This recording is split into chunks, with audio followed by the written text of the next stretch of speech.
श्रद्धालु जिज्ञासु श्रोताओं, पंच दिवसीय मंगलकारी कल्याणकारी पर्व का आज 5वां दिवस और ये 5वां दिवस भाई बहन के संबंधों में आत्मीयता की गहराई लाने का संदेश देता है।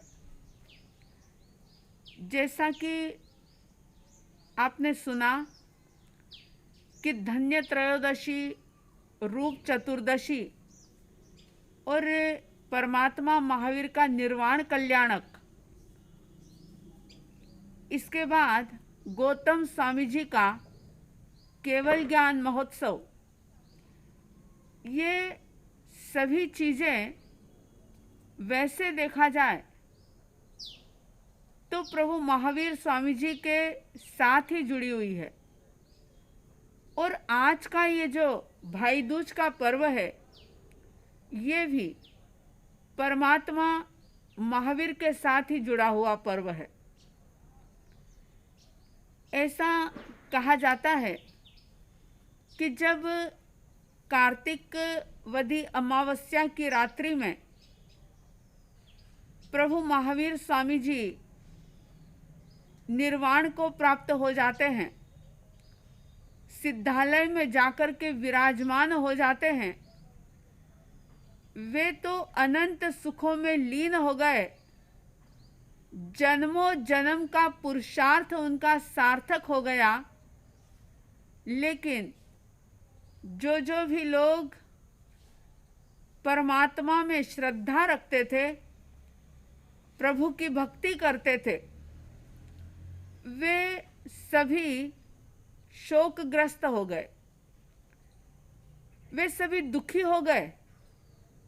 परमात्मा के वियोग को सहना उनके लिए बड़ा ही मुश्किल हो रहा था। बाकी सारे लोग तो फिर भी अपनी अपनी दिशा की ओर बढ़ जाते हैं, बेले का पारना भी कर लेते हैं, लेकिन परमात्मा महावीर स्वामी जी के बड़े भाई नंदीवर्धन, जो अपने भाई का वियोग सहन नहीं कर पाए, मंत्रियों के द्वारा, परिवारजनों के द्वारा समझाने बुझाने पर जैसे तैसे वे राजमहल में तो आ गए, लेकिन उनका रोना, उनका आर्त ध्यान बंद नहीं हो रहा था। न पानी की बूंद, न अन्न का एक कण, कुछ भी वे ग्रहण नहीं कर पा रहे थे और अपने भाई के गम में डूबे हुए थे। हालांकि जानते थे वो कि परमात्मा की मृत्यु नहीं हुई, मृत्यु जिसकी होती है उसका तो फिर भी शोक किया जाता है, लेकिन जिनका निर्वाण होता है उनका तो महोत्सव मनाया जाता है। और देवी देवताओं ने महोत्सव भी मनाया, मगर मोह की ऐसी विचित्र लीला कि नंदीवर्धन अपने भाई को याद कर कर के अश्रु बहा रहे थे। सारे लोग समझाते हैं उनको, रिश्तेदार, परिवार सबने समझाया, मंत्रियों ने समझाया, सामंतों ने समझाया, लेकिन नंदीवर्धन का शोक कम ही नहीं हो पा रहा था। और ऐसे समय में किसी ने ये कहा कि नंदीवर्धन का जैसा प्रेम वर्धमान कुमार के साथ था, क्योंकि पता है आपको कि जब माता पिता का वियोग हो जाता है और वर्धमान कुमार अपने भाई से संयम लेने की आज्ञा, अनुमति मांगते हैं, तो नंदीवर्धन मना कर देते हैं और कहते हैं कि अभी अभी तो माता पिता का वियोग हुआ है, अभी तो मैं उनके वियोग के दुख से उबरा भी नहीं और तुम मुझे छोड़ने की बात कर रहे हो। और देखिए, भाई का भाई के प्रति प्रेम, भाई का भाई के प्रति समर्पण, तीर्थंकर जैसी चेतना भी कैसे अपने बड़े भाई का आदर और सम्मान करती है कि 2 वर्ष वे अपने भाई के कहने से उस राजमहल में रहे। ये बात अलग है कि राजमहल में रहने के बावजूद भी वे बिल्कुल सन्यासी की भांति उन्होंने जीवन जिया, लेकिन भाई का किस प्रकार से उनकी आज्ञा का पालन करना, ये एक आदर्श लोगों के सामने प्रस्तुत किया। तो लोगों ने देखा कि जैसा अनुराग इनको वर्धमान कुमार के प्रति है, वैसा ही प्यार ये अपनी बहन सुदर्शना से भी करते हैं। अगर इस समय में सुदर्शना आकर के इनको समझाए तो नंदीवर्धन का शोक कुछ कम हो सकता है। और किसी ने उनको सूचना दी, सुदर्शना जैसे ही सुनती है कि तुरंत अपने भाई के पास पहुंचती है। हमेशा इस बात को याद रखना कि जिन संबंधों का आधार स्वार्थ होता है, मतलब परस्ती होता है, वह संबंध ज़्यादा समय तक टिकते नहीं। उन रिश्तों का रस खत्म हो जाता है। लेकिन जिन संबंधों की बुनियाद आत्मीयता है, कर्तव्य है, पवित्र प्रेम है, अपना दायित्व है, जब इनके आधार पर संबंध टिके होते हैं तो फिर वे संबंध हमेशा रसपूर्ण होते हैं। उन रिश्तों के अंदर अपनेपन का, प्रेम का, आत्मीयता का रस हमेशा ही टपकता रहता है।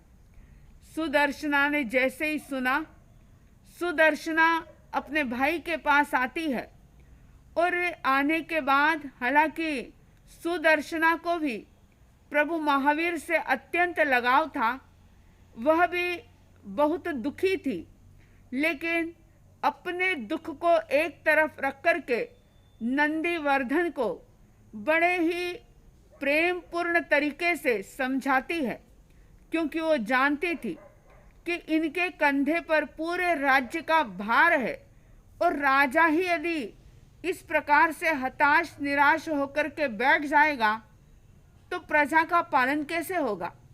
वैसे ही सारे लोग इस समय में शोक के सागर में डूबे हुए हैं, सारे ही लोग अंधकार के अंदर घिरे हुए हैं, तो इन्हें संभालना तो बहुत जरूरी है। और बहन सुदर्शना जो कि नंदीवर्धन को समझाती है और समझा बुझा करके उनको बड़े प्रेम से पारना करवाती है, भोजन करवाती है। और इतना ही नहीं, उन्हें बड़े प्रेम से अपने घर बुलाती है और अपने घर बुला करके उनको खूब हित शिक्षाएं देती है कि परमात्मा महावीर का, जो आपका और मेरा भाई था, लेकिन वह सारे जगत का नाथ था, त्रिलोकी नाथ थे वो, और उनका निर्वाण हुआ है। अगर सचमुच आप और हम उनसे प्रेम करते हैं तो उनके द्वारा दिए गए जो भी संदेश हैं, जो उपदेश हैं, जो हित शिक्षाएं हैं, उनका ज़्यादा से ज़्यादा प्रचार प्रसार करके हम अपने भाई के प्रेम को निभा सकते हैं। नंदीवर्धन को भी ये बात समझ में आती है और वे उसी दिन से प्रण लेते हैं कि महावीर के सिद्धांत को घर घर में पहुंचाएंगे। भगवान महावीर के जो सिद्धांत हैं उनका ज़्यादा से ज़्यादा प्रचार प्रसार करेंगे, ऐसा एक शुभ संकल्प नंदीवर्धन भी करते हैं। और बहन ने अपने भाई को बड़े ही प्रेम के साथ भोजन करवाया था। वो दिन था कार्तिक शुक्ला दूज का दिन, जो कि भाई दूज के नाम से प्रसिद्ध हो गया।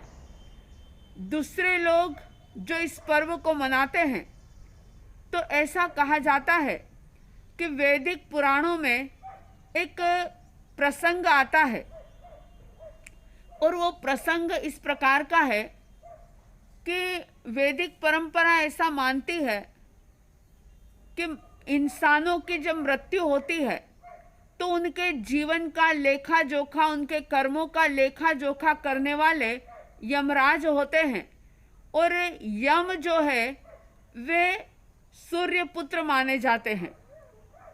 यम और उनकी बहन का नाम है यमुना। तो यम अपने कार्य में इतने ज़्यादा व्यस्त होते हैं, और ये बात तो बिल्कुल सही है कि भाई बहन का जन्म चाहे एक घर के अंदर होता है, एक ही माता पिता के द्वारा होता है, लेकिन बचपन साथ बीतने के बाद जब वे बड़े हो जाते हैं तो दोनों के ही कार्य क्षेत्र अलग अलग हो जाते हैं। दोनों ही अपने अपने कार्य क्षेत्र के अंदर इतने व्यस्त हो जाते हैं कि जल्दी मिल भी नहीं पाते। यमुना हमेशा ही अपने भाई को निवेदन करती कि भैया कभी तो मेरे घर आओ, कभी तो मुझसे मिलने आओ। लेकिन यम जो थे कि उन्हें अपने काम से फुर्सत ही नहीं मिलती थी। जब एक बार यमुना ने बहुत ज़्यादा उपालंभ दिए, निवेदन किया और अपने भाई को अपने घर बुलाया, और जिस दिन यम अपनी बहन के घर आए थे वो दिन था कार्तिक शुक्ला दूज का दिन। बहन अपने भाई को तिलक लगाती है, प्रेम से भोजन कराती है और उसे कर्तव्य की प्रेरणा देती है कि मेरा भाई हमेशा कर्तव्यशील रहे, हमेशा ही कर्म क्षेत्र के अंदर आगे बढ़े, शूरवीर बने। इस प्रकार की प्रेरणा बहन के द्वारा भाई को दी जाती है, और भाई हर परिस्थिति के अंदर अपनी बहन की रक्षा करने का, उसे सहयोग देने का, उसके बोझ को हल्का करने का प्रण करता है। ये कार्तिक शुक्ला दूज का दिन जो कि बड़ा ही महत्वपूर्ण माना गया है। आपने सुना होगा कि जब एक बार अशोक वाटिका में रावण ने सीता जी से पूछा था कि मुझ में और राम में अंतर क्या है, मैं तो उससे कई गुना आगे हूँ वैभव में, शक्ति में। तो सीता मैया ने कहा था कि तू जो है वह पूर्णिमा का चांद है, और राम जो है वे दूज का चांद हैं। जब ये बात सुनी तो रावण प्रसन्न हो गया कि मुझे तो पूर्णिमा का चांद कहा है और राम को दूज का चांद कहा, मतलब अब सीता मेरे पक्ष में आ रही है, यानी अब मेरी भावना जो है वो पूरी हो जाएगी। और जैसे उसका मतलब उसने जाना कि सीता जी ने कहा कि पूर्णिमा का चांद जो होता है वह अब निरंतर घटता चला जाता है, और दूज का चांद उसकी कलाएं दिन प्रतिदिन बढ़ती चली जाती है। तो उनका संकेत ये था कि अब तुम्हारा तो ह्रास का समय आ गया है, और श्री रामचंद्र जी का जो है वो विकास का समय है, वे दूज के चांद की तरह आगे बढ़ते ही चले जाएंगे। तो कहने का अभिप्राय ये कि ये पंच दिवसीय पर्व का ये जो 5वां दिवस है, चाहे इस दिन को व्यवहारिक पर्व के रूप में ही मनाया जाता हो, लेकिन इस पर्व को मनाने वाले प्रत्येक लोग इस बात का स्मरण रखें कि भाई और बहन के बीच में निस्वार्थ प्रेम हो, किसी भी प्रकार का कोई स्वार्थ बीच में न आए, और कम से कम पर्व के दिन तो अपने स्वार्थ को छोड़ करके, गिला शिकवा शिकायतों को छोड़ करके बड़े ही प्रेम पूर्ण तरीके से मिलने का प्रयास करें, पुरुषार्थ करें। आप सबके अंदर प्रेम का भाव निरंतर प्रवर्धमान हो, ऐसी साध्वी द्वय की तरफ से हार्दिक हार्दिक शुभ मंगल कामनाओं के साथ जय प्रभु महावीर, जय गुरु आनंद।